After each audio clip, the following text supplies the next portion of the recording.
Hola, soy la Basmati de nuevo con vosotros. Hoy os voy a hablar del último futurista, hay muchos más, pero os he hablado de los cuatro más importantes y voy a pasar al cubismo. Posiblemente del cubismo, cuando hable, voy a hablar un poquito la próxima de Picasso, porque esto es cubismo, y yo os hable un poquitín de Braque, pero es posible también que introduzca arquitectura, porque a los que me vais siguiendo, porque creo que es imprescindible, no la voy a hacer suelta. Bueno, puede que hable de Renkulhas, pero la voy a incluir cuando hable de un movimiento porque es imprescindible, como lo estáis viendo. Bueno, Carlos Carrà, os voy a hacer una síntesis de lo que es su existencia, que es muy variopinta, porque él es italiano, nace en Quarniento, en Italia, en 1881, el 11 de febrero, algo así. Tengo que mirar la fecha porque nunca me la sé y yo me la sé parcialmente. Entonces, he de deciros que este señor acaba siendo profesor en Milán, y además un profesor bastante, la gente lo quiere bastante. Pero mirad, su vida es un zigzagueo total y además cuando vive algo lo vive con muchísima coherencia. Él empieza siendo, voy a hacer una síntesis así por encima, con 12 años se va de su casa y quiere ser decorador. Eso significa que hace frescos, etcétera. Porque ya sabéis que los frescos salían muchísimo más baratos, por ejemplo, en una iglesia o tal, porque no había como ahora, no había otros medios. En el medievo, pues si no tenían para cuadros ni tenían para montones de cosas, esculturas, pues hacían frescos y quedaba integrado. Entonces, Italia tiene una grandísima tradición de frescos. Entonces, se utilizan incluso hoy día y se pagan bien. Algunas veces me tienta a mí para los yates y tal, que la gente quiere que le pinte fresco ahí encima las resinas que son más cancerígenas que nada, dan un vapor que para qué. Pero me tienta porque se pagan muy bien, y tampoco hay que trabajar, no hay que matarse a trabajar. Entonces este señor con 12 años ve ahí como un nicho de mercado y entonces se pone a hacer decoraciones y en un momento dado, ahora lo contaré, está la exposición, ¿cómo se llama?, Universal de París, en la Feria Universal esta de París, que ha hecho no sé cuántas cosas, que es jovencísimo, con 18 años. Entonces su trayectoria es muy, muy variopinta, porque él después se va a Londres, ya sabéis que Inglaterra es la metrópoli, es la potencia en estos momentos, y entonces allí convive con anarquistas, tiene trabajo, tiene bastante trabajo, como nuestros jóvenes ahora que se van, yo qué sé, también a Londres, y que migran o a Alemania o a Suiza, y entonces, pues, porque el trabajo de artista tampoco es tan fácil conseguir, no siempre, o sea, usualmente, y tengo hoy poco don de palabras. Y entonces allí convive con anarquistas italianos. Italia, como España, tiene una grandísima tradición de anarquismo y de ácrata. Y es un país invertebrado como el nuestro, porque hemos sido un país como muy, muy fragmentado históricamente. Ellos realmente se unifican en 1870, como los alemanes. Han tenido siempre una tradición de muchísimas repúblicas, que la verdad es una tontería, porque estaban unidos por la lengua y tal. Además, entre ellos se movían de república a república. En fin, ¿por qué decía yo esto? Así que, bueno, pues él es un anarquista que para qué. Entonces tiene cuadros de esta época, porque ya pinta y tal, que son maravillosos. Me parece que hay uno que está en el MoMA. Y después se pone en contacto con los futuristas, que ya sabéis que, bueno, antes de la Primera Guerra Mundial, como resulta que ha aparecido el cine y la fotografía, lo explica montones de veces, pues pierden un poco la funcionalidad del dibujo y la pintura. Entonces eso le permite a los artistas, pues, experimentar. Experimentan tanto que agotan esos soportes. Por eso en la actualidad, desde hace bastante tiempo, los soportes son la luz y el espacio, la distribución espacial. Eso hace que los arquitectos en concreto estén muy de moda. Pero bueno, nunca dejarán de pintar, no saben que eso es un soporte ya obsoleto hace ya mucho. Pero en fin, aquí estamos nosotros. No me odiéis, pintores. Yo soy escultora. Bueno, a lo que íbamos, Carlos Carrà. Entonces está en Londres, está con los anarquistas, él es anarquista, pero está el movimiento futurista, él vuelve a Italia y tal, y entonces se hace el movimiento futurista, que es antes de la Primera Guerra Mundial. Él entonces se vuelve de anarquista a ultranacionalista, y después cuando llega Mussolini al poder, que es en 1922, se adscribe dentro del movimiento fascista. Algo que no entiendo, porque él conoce en el hospital militar, conoce a Giorgio de Chirico, que es un pintor metafísico, y él se vuelve metafísico. De hecho, en Italia y a nivel de historia del arte se le considera tanto un pintor futurista como un pintor metafísico. Y entonces no me encaja la metafísica con el fascismo, no la acabo yo de... Porque de alguna forma Chirico yo lo Lo entiendo porque de alguna forma pinta lo que después de la Primera Guerra Mundial, como pasa con estas artistas, pues hay como una especie de desierto, desolación, metafísica, etcétera, etcétera. De Quirico os voy a decir una cosa, os tengo que hablar un día de él porque es muy interesante, porque el otro día os hablé de Tanguy y os expliqué que Tanguy en su vida había tocado un pincel y de pronto iba en un autobús, vio una obra de Quirico que era de Duchamp, que se la había pedido a la galería para ponerla en el escaparate y se tiró con el autobús en marcha y decidió ser artista sin saber nada, porque De Chirico ha influido en la arquitectura, ha influido en la escultura. De Chirico es muy particular, o sea, sus paisajes son todos como muy inquietantes, hay maniquí, son metafísicos y bueno, este artista lo vive. De Chirico voy a decir una cosa, él nace en Grecia. Él estudia en Atenas, en la Escuela de Artes de Atenas, y después se va a Múnich. Os estoy hablando de antes de la Primera Guerra Mundial. Tiene una formación, además habla no sé cuántos idiomas, no sé lo que eran sus padres, porque la verdad, como conozco su obra, pero realmente cuando estandarizo el personaje es cuando hablo con vosotros, que me leo sus vidas y me quedo sorprendidísima, porque yo en realidad solo conozco su obra, y no toda, la mayoría de las veces, sino la que me interesa. O sea, voy pasando cosas porque, como he dicho, cuando era estudiante de arte, buscábamos cómo resolver cosas en los que nos han precedido. Y bueno, de Chirico es maravilloso, maravilloso simplemente. Y en los escultores y arquitecto ha tenido muchísima importancia. Bueno, se va a estudiar a Múnich y para De Chirico tiene muchísima importancia, y después se va a Roma. Tiene muchísima importancia porque, ¿cómo se llama? Friedrich Nietzsche y también Schopenhauer, y no me acuerdo, otro, o sea, tiene una formación entre Atenas y Múnich. Porque mirad una cosa, se habla mucho, los franceses se venden muy bien y los italianos no digamos, pero los alemanes y los españoles no nos vendemos tan bien. Los ingleses también se venden bien. Entonces, es deciros que Múnich, en aquel momento, París era la capital del arte, todo lo que os dé la gana, pero Múnich también, Múnich también. Múnich tenía allí lo más granado del mundo mundial de artistas, yo que sé, de Blauer Reiter, yo que sé, el Jinete Azul, estaba, no sé, os he hablado montones de veces. Entonces, claro, una persona que quiere ser artista, pues sopesa las posibilidades. Él está también una temporada en París, pero después vuelve a Roma.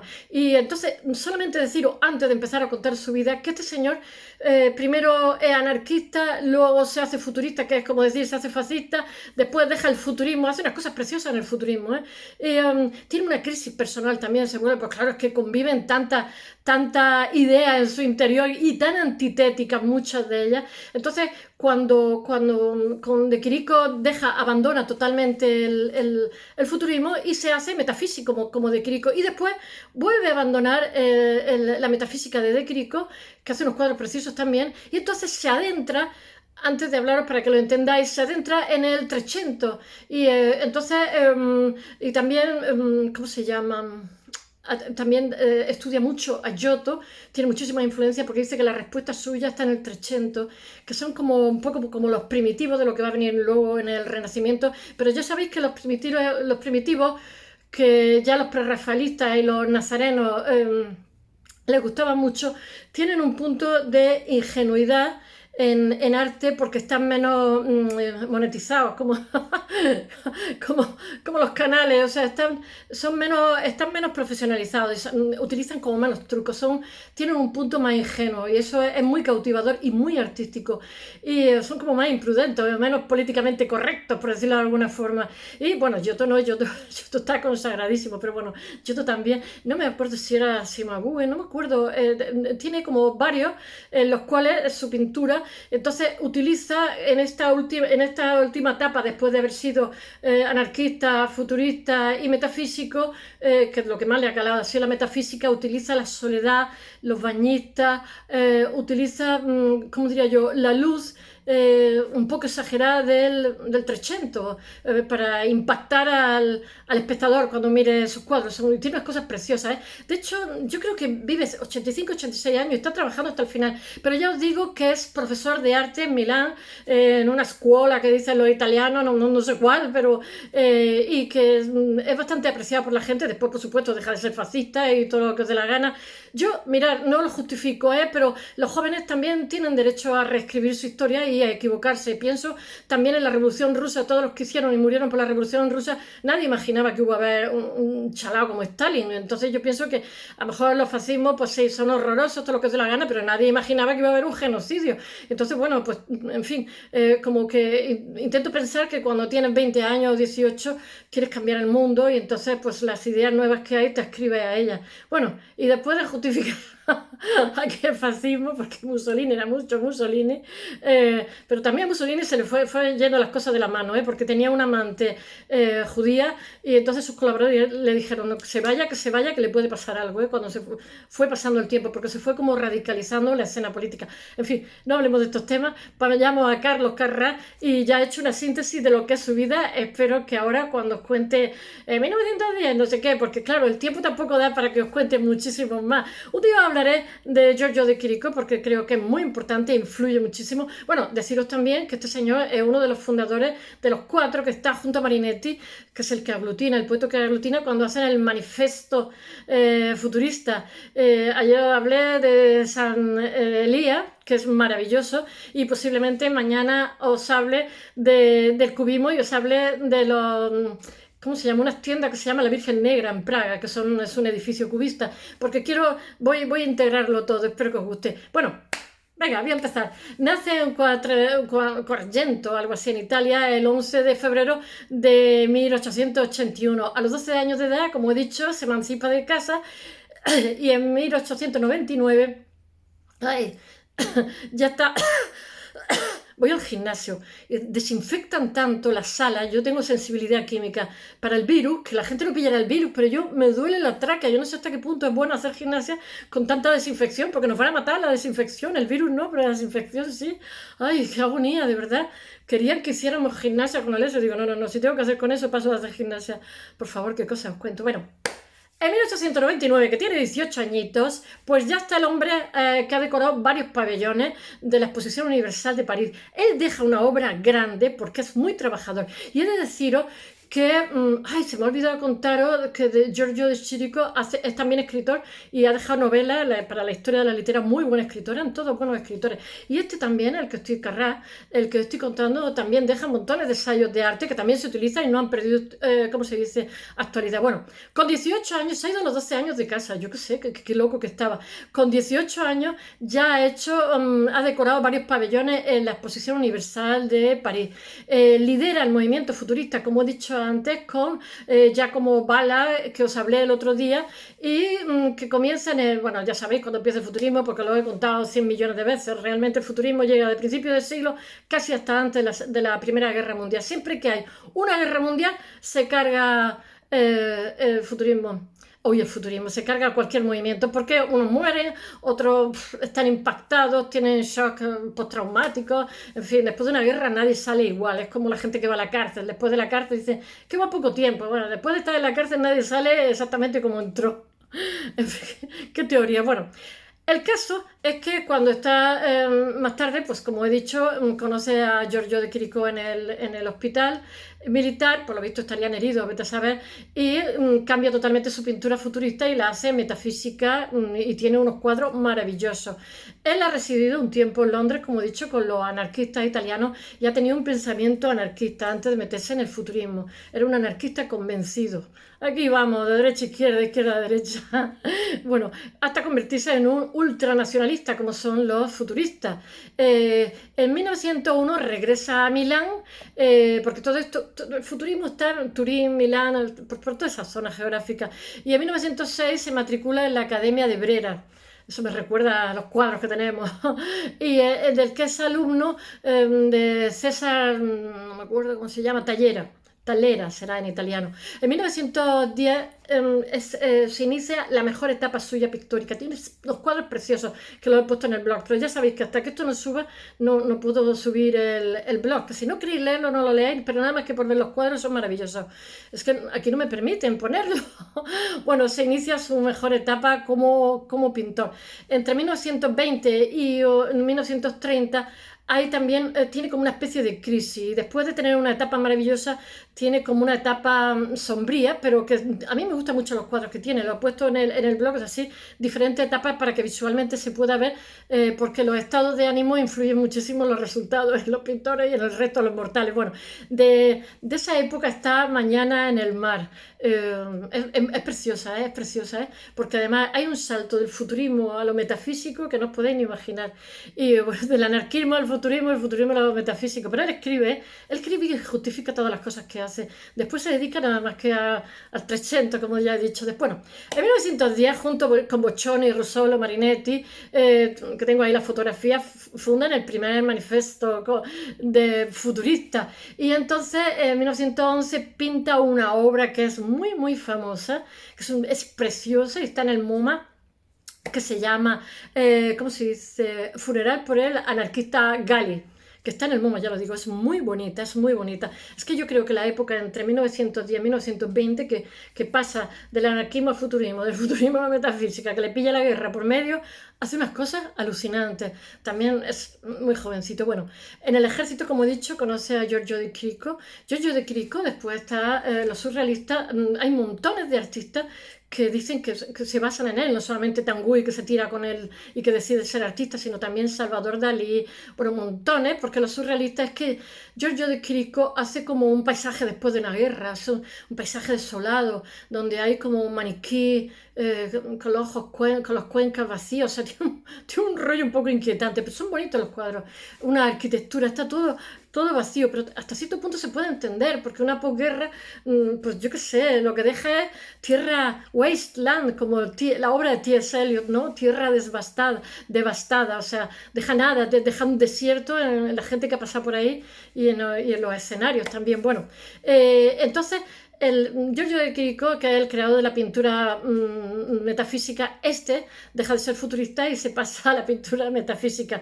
Y bueno, que la pintura metafísica posee una estética raruna, de perspectivas extrañas, de elementos simbólicos, de largas sombras, sí, porque como que viene el sol y tiene una sombra así como muy alargada. Pero ya os digo, yo lo entiendo dentro de una persona que ha estado en la guerra y que ha venido de la guerra vivo, pero que lleva, no sé, que tiene una sensación de soledad muy grande, y de soledad y de frustración. Pero son bonitos los cuadros, es muy bonito. Y ya os digo que influyen en arquitectos y en escultores muchísimos, bueno, y en pintores, porque realmente todos los surrealistas se basan un poquito en la obra de este señor, que también es un poco extraña. Bueno, porque ya, sobre todo es que las cosas ocurren como si fuera un sueño, y sus cuadros son como muy misteriosos.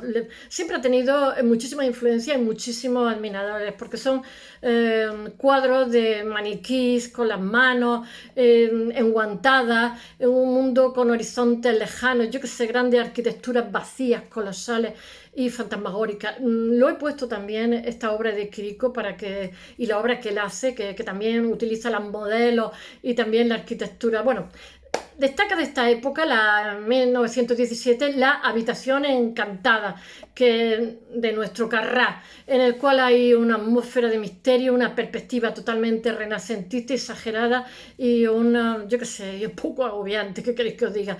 En 1919 él acude a las tertulias, ya sabéis que estaba de moda, aquí en España también, y que se dan en la sala Sefarati o Sarfati, y en torno a los problemas artísticos, porque como están viviendo en tantísimas circunstancias inquietantes, han tenido ya la Primera Guerra Mundial y hay muchísimas, ¿cómo se dice?, vanguardias que también han sido, pero que también sigue habiendo resquicios y tal, y entonces en torno al novecentismo, son esas tertulias, los futuros novecentistas, que son Mario Sinori, no me acuerdo de todos los nombres, Achille Funi, Leonardo Dulenville, no me acuerdo, Carlo Martini, Arturo Tossi, y el propio Carrà, nuestro Carrà, que no se pierde una, porque es muy, muy inquieto y también es joven y también se ve afectado por las diferentes, como diría yo, ideologías.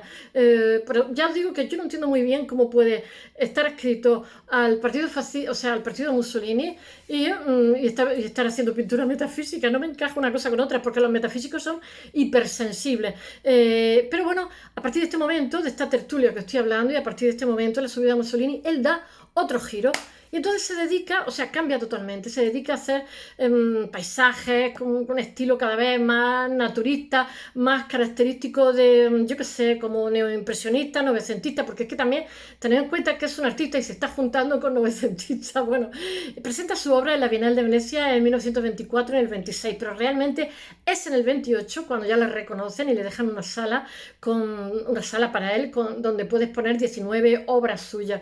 Entonces, en su última obra realmente lo que se puede ver es la obra, la influencia de Giotto di Bondone, además lo dice él, ¿eh? No es que se suponga, y de Paul Cézanne, él lo dice. Es un pintor muy prolífico que además escribe muchísimo en vida, tiene una obra grande y que tiene un montón de libros de arte, ni uno ni dos, ¿eh? Y además muy bien escritos, y que es tan destacado y se puede tomar tanto como pintor futurista al mismo nivel de calidad que de pintor metafísico. Fallece en Milán el 13 de abril del 66. No sé si muere con 86 años, pero está trabajando hasta el último momento. Espero que os haya gustado. Mañana hablo del cubismo, pero también voy a incluir la arquitectura. Espero que os guste.